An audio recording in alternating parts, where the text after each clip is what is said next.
Esto es lo último de Noticias Caracol. Atención, momentos de pánico se vivieron en varias zonas del occidente de Colombia por un sismo que sacudió a este sector del país. Vamos con reportes en vivo desde diferentes ciudades, diferentes puntos de nuestro país. Comenzamos en Buenaventura, una de las zonas donde se sintió con más fuerza el temblor. Allí está Alberto Lurduy, quien nos acaba de enviar el siguiente reporte. Compañero, muy buenos días. Sí, efectivamente, hace contados minutos se sintió aquí en Buenaventura, el primer puerto sobre el Pacífico, un fuerte temblor de tierra. Las edificaciones más altas fueron los que más han sentido este temblor. Hablamos con algunas personas que nos contaron la experiencia que vivieron durante este movimiento telúrico. Nos encontramos en el piso 12 de la alcaldía de Buenaventura, pues un lugar muy alto. Sentimos el movimiento en dos ocasiones, por un tiempo muy corto de unos 7-8 segundos, y pues afortunadamente las personas que nos encontrábamos ahí, todo el mundo con calma, se prepararon a evacuar el edificio de la forma más rápida. Horrible, tenaz, porque nos tocó en un 12 piso. Imagínese cómo podrá sentirse eso. Se sintió verdaderamente fuerte y lo largo, ¿no? La frecuencia, muy larga. Desde Buenaventura, Ángel Alberto Lurduy, Noticias Caracol. También en Cali, el movimiento telúrico se sintió con bastante fuerza. Vamos, varios edificios precisamente fueron evacuados. Yanio Díaz nos cuenta cuál es el reporte de las autoridades en la capital del Valle. Buenas tardes, Yanio. Buenas tardes, Juan Diego. Pues momentos de pánico vivieron los habitantes de Cali ante este movimiento telúrico, principalmente habitantes que se encontraban en edificaciones altas. Ellos evacuaron estas edificaciones para seguir los protocolos establecidos y para evitar ser sorprendidos por nuevas réplicas. Yo me encuentro con el teniente Alberto Hernández, director operativo de Bomberos. ¿Cuál es el parte de esta emergencia que se presentó el día de hoy? Bueno, para fortuna de toda la ciudadanía caleña y del país en general, fuera del susto, pues no tenemos ningún reporte de daños o de víctimas producto pues de este sismo, pero cabe resaltar pues que fue fuerte y en algunos sectores de la ciudad se sintió con mayor intensidad. Muchísimas gracias. Pues los sectores que se han sentido con mayor intensidad y que nos ha reportado Bomberos es el centro de la ciudad. Han recibido aproximadamente 300 llamadas aquí en la institución. Información desde Cali, Yanio Díaz, Noticias Caracol. Gracias, Yanio. Seguimos en nuestro recorrido por el occidente del país. Vamos a Manizales, donde José Fernando Berrío nos cuenta cómo vivieron este sismo.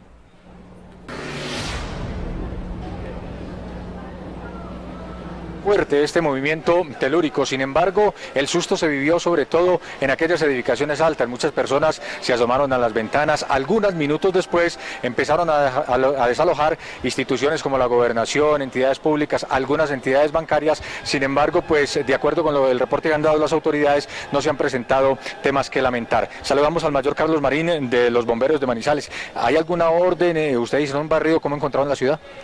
José Fernando, afortunadamente la ciudad no tuvo ningún inconveniente con el temblor que se sintió a las 10:40 de la mañana. La ciudad está preparada para esta clase de sismos. Afortunadamente hubo buenas evacuaciones por parte de algunas edificaciones altas. Muchas gracias a José Fernando Berrío, y hoy seguimos haciendo nuestro recorrido por el eje cafetero, donde también se sintió el movimiento telúrico. Freddy Gómez está en Pereira. ¿Qué pasó allí, Freddy? Pues fueron muchos los momentos de pánico que se vivieron, sobre todo en las edificaciones altas de esta capital. Varios edificios tuvieron que ser evacuados de manera preventiva por parte de los organismos de socorro, muchos de ellos porque en anteriores temblores pues han sufrido algún tipo de daños. El cuerpo de bomberos recibió cerca de 200 llamadas y se presentaron, según la Cruz Roja aquí en Pereira, 2 llamadas que tuvieron que transportar a 2 adultos mayores hacia un centro asistencial porque vivieron ataques de pánico, según el reporte médico que se entrega. El cuerpo de bomberos está realizando algún tipo de monitoreo cerca a las riberas de los ríos, y el municipio que más llamadas presentó por parte de personas que se sintieron muy asustadas fue Santa Rosa de Cabal. Desde Pereira, Freddy Gómez, Noticias Caracol. Gracias, Freddy. Ahora vamos a la Sala Nacional de Crisis. Allí está Carlos Barragán con el director nacional de Atención y Prevención de Desastres, Carlos Iván Márquez. Carlos, ¿cuál es el reporte oficial sobre las consecuencias de este sismo en el occidente del país? Buenas tardes. ¿Qué tal? Buenas tardes. La buena noticia es que no hay afectación en el país. 8 departamentos sintieron el sismo. Está conmigo Carlos Iván Márquez, el director de la Unidad Nacional para la Gestión del Riesgo de Desastres. ¿Qué último reporte y en dónde tienen ustedes sus centrales de monitoreo, sobre todo por la amenaza de un posible tsunami? Bueno, el último reporte que tenemos que afortunadamente no se han dado réplicas, hablando con el Servicio Geológico, y se descarta la amenaza por tsunami. Esto se coordina con la IMAR y con el Consejo Colombiano del Océano, en el sentido de que se monitorean estaciones ubicadas tanto en Vallasolano, en Nuquí y en Pizarro. Nos ha favorecido que la ola en este momento está baja, la magnitud no dio para que se diese una situación anómala y lo que se tiende a la normalidad. Reporte que al señor presidente se le dio esta mañana y activamos todo el esquema nacional y regional para que la comunidad esté con un parte de tranquilidad. Es Carlos Iván Márquez, este reporte de tranquilidad para el país. No hay afectación a raíz de este sismo. Carlos Barragán Rosso, Noticias Caracol. Entre tanto, en Bogotá, por supuesto, esperamos a Nairo. Y en Boyacá también hay fiesta, lista para recibir al ciclista colombiano. En Cómbita está Gonzalo Jiménez. ¿Qué pasa a esta hora en el corazón de Boyacá? Gonzalo, buenas tardes. Buenas tardes, acá con pancartas, banderas, camisetas y una tarima que se está colocando aquí en la mitad del parque. Esperan a Nairo Quintana, a este campeón, a uno de sus mejores hijos en la historia. En la casa de Nairo Quintana, ubicada en una vereda a muy pocos kilómetros de acá, también se están haciendo miles de preparativos.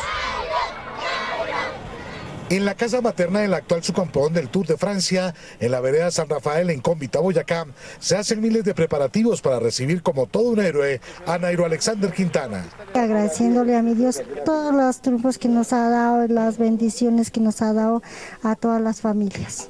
La mamá del campeón, doña Eloísa Rojas, ya le tiene lista la mejor gallina para preparársela en un sancocho, plato favorito de Nairo. El sancocho, pero ya cuando esté un poquito menos ocupado. La fachada de la casa, el techo y hasta el patio están siendo remodelados. Muchas gracias, señor gobernador, que ha puesto un granito de arena en esta humilde casa, que de verdad que se ve el amor que tiene por esta familia.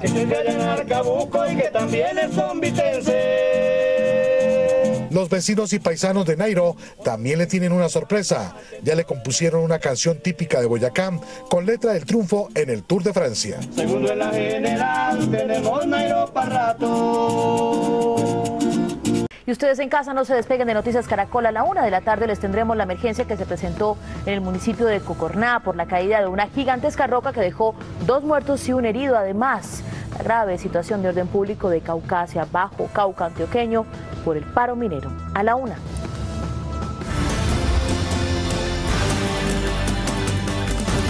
Seguimos registrando casos de conductores irresponsables que manejan en estado de embriaguez y lo peor, que no acatan las sanciones de las autoridades, como en Tunja, donde un hombre prefirió destruir su carro antes que le sacaran el comparendo y aceptar que estaba borracho. En la avenida oriental en Tunja, este hombre destrozó su propio vehículo luego que, según la policía, lo detuviera por ir conduciendo en estado de embriaguez. Solamente le pido que por favor nos colabore para hacerle el procedimiento de embriaguez. Yo no veo cuál es el problema. Los uniformados le inmovilizaron el vehículo y el conductor respondió agresivamente y luego huyó del lugar. Que rompe el vehículo. Es mío, ¿no? Porque ustedes son barros. Por eso.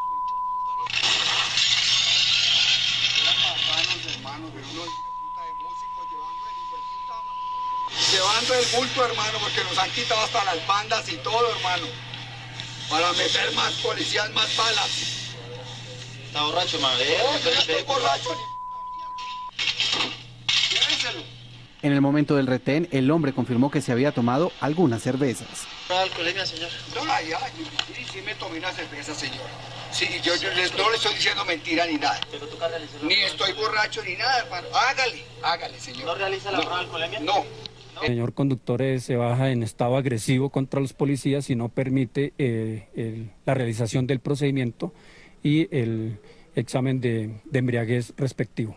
El vehículo fue llevado a los patios y a esta hora la policía busca al conductor.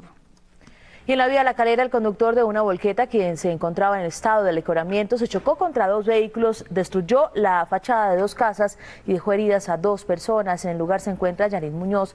Yarit, ¿se sabe cuál es el estado de salud de los heridos? ¿Qué pasó con el conductor? Buenas tardes, Mabel. Pues de las 2 personas lesionadas, sabemos que una mujer fue la que llevó la peor parte luego de este accidente. Se encuentra en el hospital San Ignacio de aquí de Bogotá, porque luego del accidente sufrió un trauma cerrado de tórax. El conductor estuvo durante toda la noche en la unidad de reacción inmediata de Palo Quemado. Ya está en libertad y a la espera de lo que será este proceso judicial, porque los afectados también ya durante toda la mañana estuvieron instaurando las demandas penales por los daños y perjuicios que provocó él con su volqueta. Cuando salió desde este punto en el Alto de la Calera, se confió porque su casa estaba muy cerca y porque según los vecinos siempre maneja la volqueta a alta velocidad en esta bajada, pero en la curva infortunadamente terminó estrellado contra la casa de sus vecinos. Este es el reporte. Según una de las vendedoras de un establecimiento ubicado frente al peaje de La Calera, Humberto Melo, el conductor señalado de causar el accidente, compró una botella de licor y descendió por la vía hacia Bogotá en su volqueta. Pero unos 500 metros más abajo el vehículo patinó, le cerró el paso a otros 2 carros y terminó estrellado contra una peluquería y un supermercado. Que el vecino borracho nos destruyó la peluquería, el negocio del lado que es de mi esposo. Accidentó 3 carros, no conforme con eso, a uno de los señores accidentados lo golpeó. La joven que conducía uno de los automóviles estrellados está hospitalizada porque el golpe le produjo un trauma cerrado en el tórax. El señor estaba tan alicorado que cuando se bajó de la volqueta, el hombre de la camioneta trató de tomarle unas fotos para demostrar para tener pruebas, pero el tipo se puso agresivo y trató de golpearlo y bueno, parece que tuvo una contusión aquí en la cara. Buscamos al conductor de la volqueta, quien según los afectados vive justo al lado del lugar donde le ocurrió el accidente, pero sus familiares dijeron que no iban a hablar nada al respecto. Precisamente también buscamos al administrador del establecimiento que, como les contábamos en el informe, queda justo aquí al lado del peaje, donde el señor Humberto Melo habría comprado parte del licor que fue la causa con la que se produjo este accidente aquí en el sector de La Calera. Ese es el reporte desde el Alto de Patios, en La Calera, Cundinamarca. Yaris Muñoz, Noticias Caracol. Los hechos más importantes de Antioquia están a la 1 de la tarde en Noticias Caracol. Una mirada más profunda, más analítica, más detallada. A la 1 de la tarde, Noticias Caracol es Antioquia. Noticias Caracol, primero en noticias.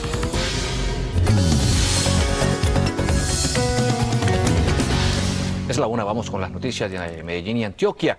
El invierno generó una tragedia en el oriente del departamento y en Caucasia continúa crítica la situación de orden público por el paro minero. Tenemos reportes en vivo desde Cocorná y también desde Medellín. Vamos primero con Diana Pérez para saber cuál es la tragedia que deja el deslizamiento de una gigantesca roca en esa zona. Diana, buenas tardes. Hola Juan, mire, quiero mostrarles, son 2 gigantescas rocas que colapsaron completamente esta vivienda, la que ustedes ven en sus pantallas. Miren, cayeron sobre una mujer de 60 años y otra de 20 años. Nosotros estuvimos hablando con los familiares de las víctimas, quienes también dormían en esta casa a la misma hora que cayeron estas 2 piedras, y ella nos contó esta trágica historia. Flor Martínez se llevó lo poco que le quedó de su casa, en la que vivió por más de 5 años con su familia. En la madrugada de hoy, la fuerza de la naturaleza le arrebató a su madre y hermana. Flor estaba durmiendo con sus 2 hijos en esta habitación. Cuando escuchó un fuerte golpe, se dirigió hacia la habitación de su hermana y de su madre. Cuando llegó, esto fue lo que encontró. Viene ese estruendo duro que parecía que estuvieran dándole machetazos o palazos a las puertas. Yo me levanté dormida, prendí luz cuando yo veía ese viejo peñol encima de mi mamá y encima de mi hermana. Y mi papá gritando. Las autoridades llegaron inmediatamente a la zona conocida como Vereda La Milagrosa de Cocorná para suplir la emergencia. Hubo un deslizamiento sobre una vivienda. Desafortunadamente allí era ocupada por 6 personas, de las cuales desafortunadamente el deslizamiento cayó sobre una de las habitaciones, el cual era ocupada por 2 personas, 2 mujeres, una persona de 60 años y su hija de 29, fallecieron de manera inmediata, derivado pues de la caída de rocas sobre el área de habitación o de dormida que tenían esas personas. En horas de la tarde será el sepelio de las víctimas. Mientras tanto, las autoridades lanzaron una alerta por el invierno que amenaza a San Luis, Cocorná y Concepción. Pero es que el invierno no cesa en el oriente de Antioquia. En las últimas horas se desprendieron 1.500 metros cúbicos de lodo y tierra en el sector conocido como La Leticia, sobre la vía Medellín-Bogotá, tapándola completamente. Nos aseguran las autoridades que a las 3 de la tarde estarán dando paso nuevamente. Información desde Cocorná, Antioquia. Diana Pérez, Noticias Caracol.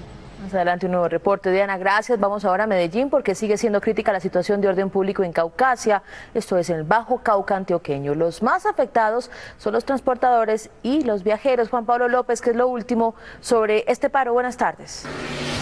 Mabel, buenas tardes. Lo último es que los comerciantes han dicho que no aguantan más bloqueos y más manifestaciones por culpa del paro minero en el Bajo Cauca antioqueño, tanto en Caucasia como en el municipio de Cáceres, que también queda muy cerca de esa zona. En la terminal de transportes, por ejemplo, de Medellín se ha reducido la salida de pasajeros, y esto porque hay algunos bloqueos en la vía y además por el temor que genera también viajar por la carretera que conduce de Medellín a esa zona. Inclusive también en Caucasia, algunos comerciantes decidieron sacar banderas blancas en señal de protesta por lo que consideran que han sido pérdidas millonarias en esta época de paro minero y dicen que no quieren más, pues obviamente que se registren estos desórdenes. El presidente de la Asociación de Comerciantes de Caucasia así habló para Noticias Caracol.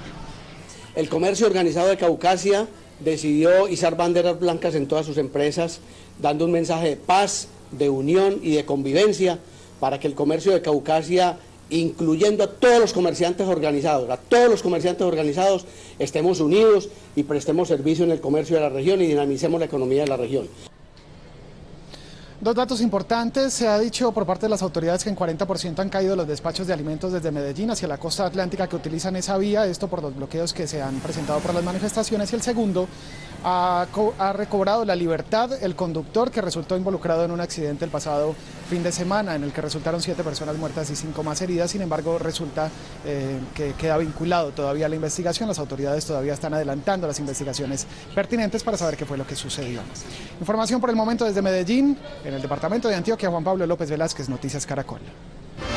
Esta es una noticia en desarrollo de Noticias Caracol. Es la 1:04. Los puentes peatonales que para algunos son la salvación, para otros son una trampa. Los ladrones los están utilizando para atracar. La última víctima fue una mujer que llegó anoche de Villavicencio y fue asaltada en el puente peatonal del Portal del Tunal en el sur de Bogotá. Vamos en vivo con Juanita Gómez para saber qué dice la policía sobre este hecho, Juanita, y cómo se encuentra, por supuesto, la joven. Buenas tardes. Juan Diego, Carolina Castañeda, su estado de salud es delicado en este momento, pero estable. Está siendo intervenida quirúrgicamente por las múltiples heridas que estos dos hombres salvajemente le produjeron después de atracarla en el puente peatonal del Tunal. El riesgo está en que pueda llegar a perder parte de la movilidad de uno de sus brazos, y eso que además ella es instrumentadora quirúrgica, es decir, vive de hacer, vive de sus manos y de ayudar en estas operaciones. Lo que han dicho las autoridades en el momento es que están estudiando la posibilidad de poner uniformados en este puente para que no se vayan a presentar nuevamente casos como este. Veamos cómo el Ojo de la Noche lo registró. A las 9:30 de la noche, Carolina Castañeda, de 31 años, fue la víctima de dos delincuentes que luego de atracarla la apuñalaron en reiteradas ocasiones y además la golpearon. Según lo que observamos en este puente peatonal que da al Portal del Tunal, la primera agresión de los delincuentes a la mujer de 31 años ocurrió en este sitio, ya que está totalmente lleno de sangre. Al parecer, la mujer alcanzó a dar 5 o 6 pasos y aquí le rasgaron sus prendas, le quitaron sus pertenencias y luego salió gravemente herida hasta el otro costado del puente peatonal. Pues está estable, pero pues la apuñalaron muchísimo, le dañaron la mano derecha, ambas manitos, le pusieron una puñalada aquí, otra aquí en el hombro, y de igual manera le robaron todas sus pertenencias, todo lo que traía. Dice la mamá de la víctima que su hija, que trabaja con el área de la salud, llegó en una flota proveniente de la ciudad de Villavicencio. Cuando pasaba el puente peatonal para tomar un Transmilenio hacia el norte de Bogotá, fue brutalmente agredida. Que ella me dijo que ella medio le había dado valor de bajarse a la rampa corriendo, y en la rampa ya un señor que había en un carro la auxilió para que los policías la recogieran. A esta hora, Carolina se encuentra recluida en la unidad de cuidados intensivos del Hospital del Tunal, con varias heridas en el pecho, en las manos y en sus piernas, producidas al parecer por 2 armas blancas. De los delincuentes no se tiene ninguna pista. Hace pocos minutos precisamente hablamos con doña Gloria Maldonado, ella es la madre de Carolina, y nos dijo, está exigiendo justicia y respeto por los ciudadanos que no merecen vivir en medio de tanta inseguridad. Uno ya no puede pasar un puente porque en toda parte siente miedo porque lo van a atracar, porque pasan muchas cosas. En ese puente yo tengo entendido que hace 20 días mataron a un muchacho por robarle un celular. Hace más de un mes mataron a un señor por robarle una bicicleta y las autoridades no hacen nada. Los médicos nos han informado que si todo sale bien, si Carolina evoluciona de manera satisfactoria, en 2 o 3 días saldría de acá del hospital El Tunal. Gracias, Juanita, por su información. Y es que la inseguridad en los puentes está originando que los mismos no sean utilizados por los peatones. Más temprano hice un recorrido por algunos de esos puentes considerados como peligrosos. No siempre, pero hay quienes, por evitar ser víctima de un atraco, prefieren correr el riesgo de ser atropellados y, claro, no usan el puente.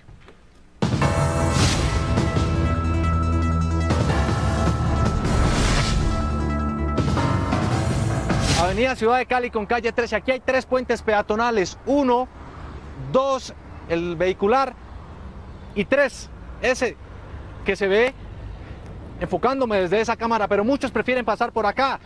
Será pereza, desorden, falta de civismo, todas las anteriores o ninguna de las anteriores. Yo creo que son todas las anteriores. Pues todas. Yo creo que es un poco de pereza. Son las 10:32 minutos de la mañana y la verdad es que a diferencia de lo que hemos visto en otros puentes peatonales, a esta hora aquí, en ninguno de estos 3 puentes hay algún tipo de seguridad. ¿Usted vio algún policía al cruzar el puente? Nada, no se ve nada. ¿Ha visto asaltos usted en este puente? Sí, bastantes. Sea día, sea noche, lo mismo. Sí, he visto atracar, jalar celulares, atracar señoras que están solas, que están por ahí, le llevan los bolsos y esto a las 7 de la noche no es aconsejable ni cruzar el puente ni estar por aquí donde estamos. Muchachos que pasan en cicla por ahí, callejeros, ambulantes y atracan a la gente. Llegamos ahora al puente peatonal de la calle 116 con avenida Boyacá. ¿Usted pasa por acá con frecuencia? Sí, señor, claro que sí. ¿Le ha dado alguna vez temor, miedo pasar? Más que todo en la parte de la noche, Por González, este puente de la 116 se ve seguro de día.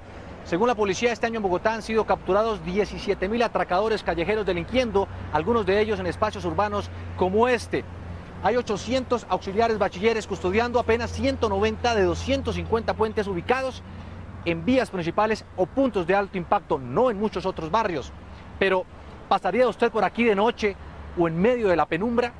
Muchos nos han dicho que no. Juan Diego Alvira, Noticias Caracol. Pues claro, da susto, además si no hay seguridad, imagínese usted. Es que hay 2 turnos de esos auxiliares bachilleres en Bogotá y solamente en unos puentes, ¿no? De 5 de la mañana a 11 de la noche, ¿no?